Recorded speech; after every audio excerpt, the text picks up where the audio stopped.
Hey everyone, today we've got a pretty cool topic that we're going to go through, understanding the cash flow across 3 different types of investment properties. Now, buying a home is a huge commitment and it's a big thing, but buying an investment property is even more important.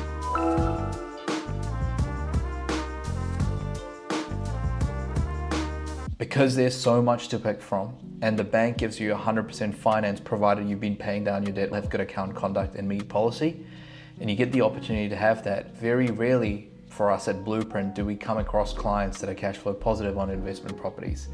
And the ones that are probably the ones that bought in 2011 or 2001, because things were very different then and rents have risen quite a bit. But today we're going to do a very interesting comparison. So we've got new builds, we've got cash flow, which means a multi-unit style of property. And then the next one that we've got is a land back. So we've got 3 actual examples. I just went on realestate.co.nz and just found anything with a display price.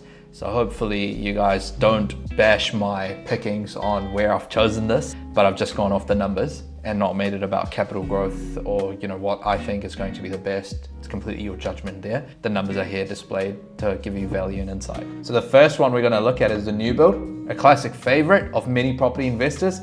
Set and forget, lock and leave. You've heard the real estate listings and what they say, and a lot of it is true. You don't need to maintain this. If you're a busy professional earning a good wicket in terms of your income, this sort of stuff does do the job if you want to keep up with the status quo and not really look too much further rather than capital growth over a long-term horizon. So this is valued at $489 in terms of the asking price, and I'm guessing something like that in Christchurch you're probably going to be able to get $520 a week as a good guess. So what we've done ahead is gone, okay, $489 is the purchase price. We want a 4.99% rate just because it's a 2-year rate. Just gone even example on all of them. Not interest only, we do want to pay the principal debt down. 30-year mortgage term, the mortgage payments per week on principal and interest here are $604.68. So we already know as soon as we see the rent at $520 that there is a bit of a gap here that we need to fill, and we haven't even got to rates and insurance. Put in some pretty standard figures. Again, please don't bash me up on it, because if these are different, just made an indicative guess. 2.5 for the rates, $2,200 is landlord insurance, 8% for property manager because you don't want the phone call about the dishwasher on a Sunday night. Rent per week minus expenses, you'll be about $388.02. So rent per week, the $520 that you get, less all the costs, $388.02 is where your net rent sort of position is after you take out costs. That means you will be topping up $216.66 per week of your after-tax money to top up for this new build. And if you're okay with that and you can manage it, good on you. If you want a bit of relief, you can go interest only, although we recommend paying down your debt. For cash flow purposes, it's about $81.24, which is a lot better to be cash flow negative than in the sort of 200 bracket a week. So that's the example of the new build, and this is a listing that I kind of use to measure out. It's a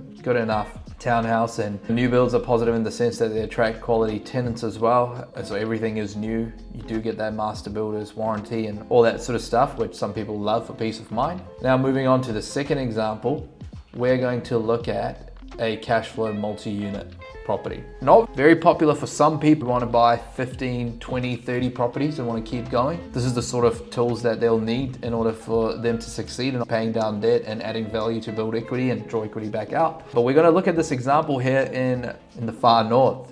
Now again, before you bash me on picking this listing, again, I've just gone off with the listing price and done some very basic numbers where I can see that the rent is also advertised. In this example, $700 per week is the combined rent for 4A and 4B Jameson Road. This is a listing of real estate that I went on multiple incomes for one property. So you can see that this is one of the houses and this is the other, sort of a joint 2-property sort of system. And it's just standard, the kitchen has been done. And anyways, we're not gonna talk about the listing, we're gonna look at the numbers.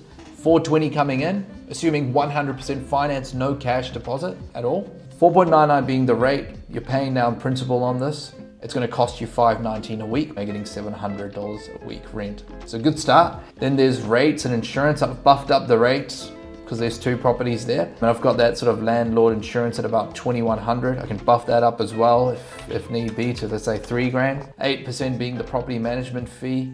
And then you're negative on this $29.20 on a weekly basis. So not so much compared to this example where your cash flow negative 216. Now, if you went interest only on this and said, look, I'm just going to ride the wave out of capital growth, I don't really care about paying down principal, even though you think it's good to pay down debt, which is fair enough, you're allowed to think that, then you're positive $87.12 per week. So a huge thing is that it's passive. Obviously there's repairs, maintenance, all that sort of stuff that comes with owning real estate, regardless of where it is. But on the forefront of making a decision, this is the way to look at it. Cool, so the third example, common and very famous in the dips of the market, which is the land bank. In this example, we've chosen a land bank here in Pakuranga. Look, it's not really a big land bank. There's a bit of land here at 685. It's a corner site, so you could build a few town terrace houses or sell to a developer, and that's the angle we've gone in with picking this listing. 1.55 is the purchase price. It's an 8-bedroom property, 3 bathrooms, and a whole lot of things going on in this one. We've gone with the figures that the real estate agent is proposing here. There is the main house and the minor dwelling, which is legal minor dwelling, very important.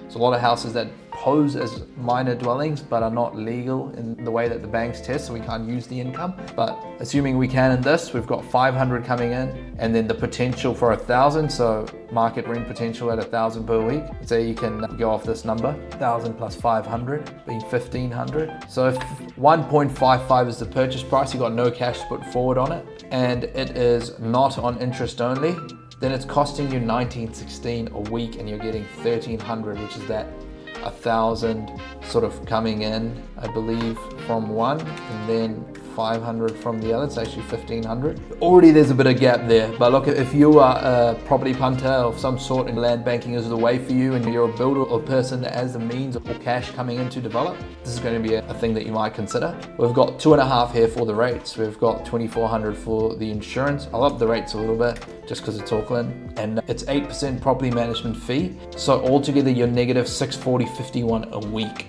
Pretty steep. You gotta have some deep pockets to be able to top that up after your tax income. And if you go interest only in this example, then you will be topping up 211.25, which is now more manageable and meets more of this new build figure here that fills on principal and interest. So with that being said, I hope this was helpful for you. We have got this calculator that you can download below. I think you guys should subscribe to our channel as well. Pretty cool in what we show, and want to be able to share everything for free. And look, if you do need help, give us a bell.